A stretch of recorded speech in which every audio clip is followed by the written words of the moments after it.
मैं किसी से कुछ लेता हूं तो उसकी कीमत भी तो देता हूं। हाँ, मैं दक्षिणा लेता हूं, लेकिन उससे जो पिछले जन्म का ऋणी होता है और जिसकी तरफ वो इशारा करता है, और दक्षिणा के धन का इस्तेमाल मैं धर्म के लिए ही करता हूं। दक्षिणा देने से वैराग्य की वृद्धि होती है और वैराग्य भक्ति और ज्ञान को बढ़ाता है। सबका मालिक एक। इस संसार की माया से मुक्ति पाना चाहते हो तो मेरी उपासना करो, मेरा नाम स्मरण करो, तुम्हारे सारे पापों का नाश होगा। सिर्फ साईं साईं बोलोगे तो भी तुम्हारा उद्धार होगा। मैं अपने भक्तों का दास हूं और भक्ति में ही निवास करता हूं। मेरी भक्ति करने वालों को कोई हानि नहीं पहुंचा सकता। मेरी पूजा आराधना करने के लिए कोई साधन सामग्री की जरूरत नहीं। श्रद्धा और विश्वास से किया हुआ एक नमस्कार भी बहुत है। मेरे इन शब्दों पर विश्वास करो, तुम्हारा कल्याण होगा। पूछो तो तुम्हारे पास कितनी संपत्ति है, तो जवाब सुन लो। सुबह के समय मन में कोई सुविचार आता है और उस विचार की वजह से हम दिन भर के लिए उत्साह से भरे रहते हैं, प्रसन्न रहते हैं। तो वो सुविचार इंसान की संपत्ति है। दूसरों को आदर सम्मान करोगे तो हर कोई तुम्हारा भी आदर सम्मान करेगा। दूसरों का दिया हुआ आदर सम्मान ही तुम्हारी संपत्ति है। हम जब प्यासे को पानी पिलाते हैं, भूखे को खाना खिलाते हैं, बेसहारा को सहारा देते हैं, नंगे को वस्त्र पहनाते हैं, तो जो वो लोग तुम्हें दुआएं देते हैं, वो दुआएं तुम्हारी संपत्ति है। इंसान को चाहिए क्या? 2 गज जमीन, सिर्फ 3.5 हाथ जमीन, और वो चाहता क्या है? 3,500 हाथ जमीन, 3.5 करोड़ सोना और ना जाने कितना कितना कुछ। सबसे अमूल्य और फसल देने वाली जमीन तो इंसान के पास होती है, और वो जमीन है इंसान का मन, उसका दिल।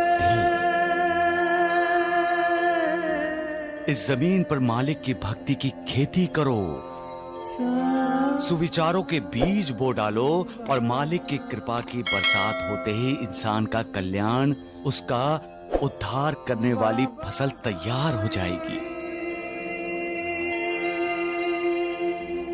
मालिक की होने वाली कृपा, यही तो इंसान की संपत्ति है। फिर जिसके साथ मालिक है, उन्हें अद्भुत मनः शांति का लाभ होता है। ये अद्भुत मनः शांति ही इंसान की संपत्ति है। इंसान का परिवार, उसके दोस्त उसकी संपत्ति है।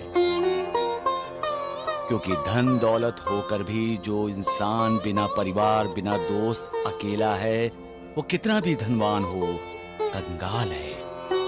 क्या ऐसी संपत्ति की कोई गिनती कर सकता है? नहीं। खुद आयकर अफसर आया तो भी नहीं।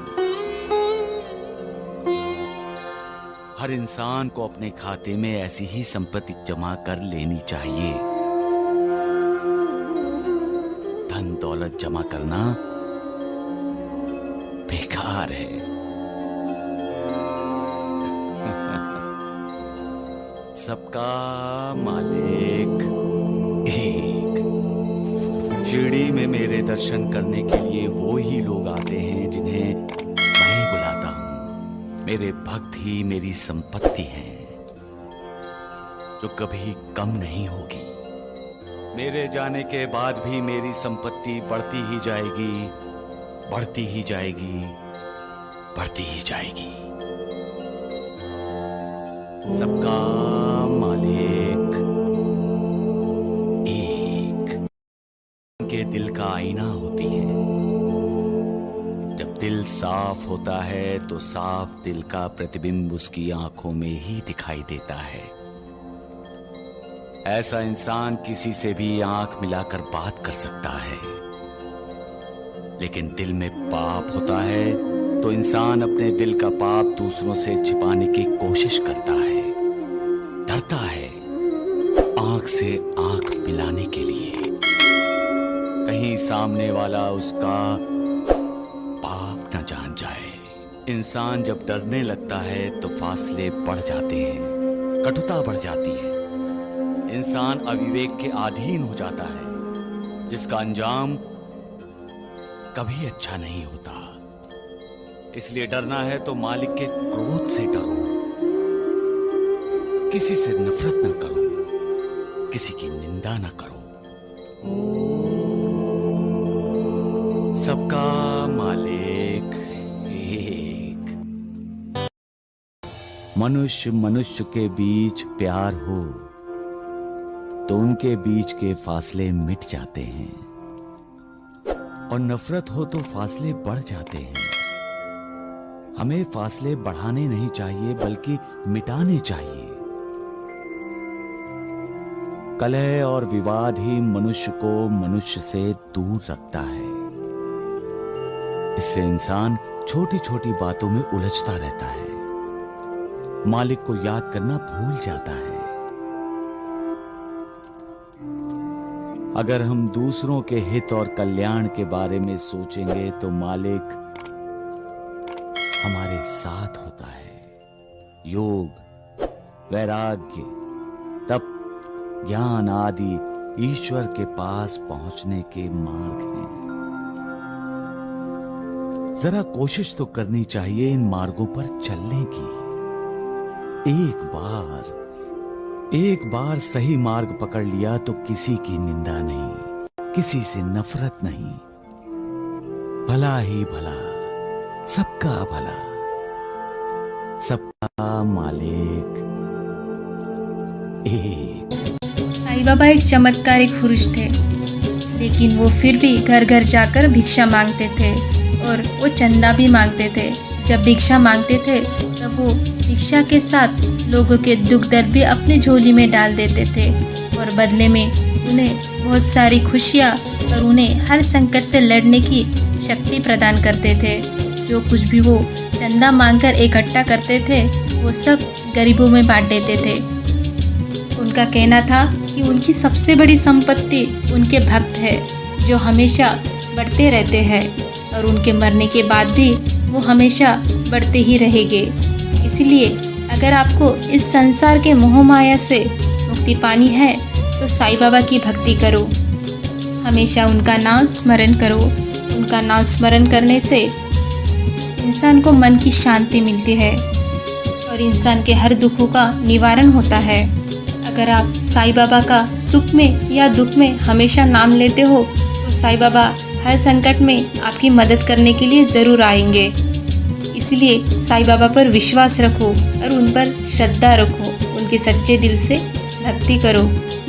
हर इंसान की आंखें उसके दिल का आईना होती है।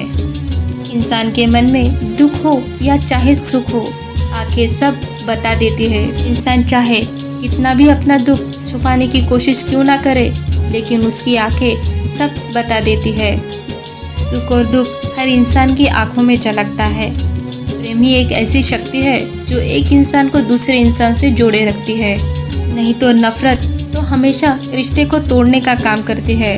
इसीलिए जियो तो सबके साथ प्यार से जियो। उम्मीद करते हैं कि आपको हमारा वीडियो पसंद आया हो, तो चैनल को लाइक, शेयर और सब्सक्राइब करें और कमेंट बॉक्स में ओम साईं राम जरूर लिखें।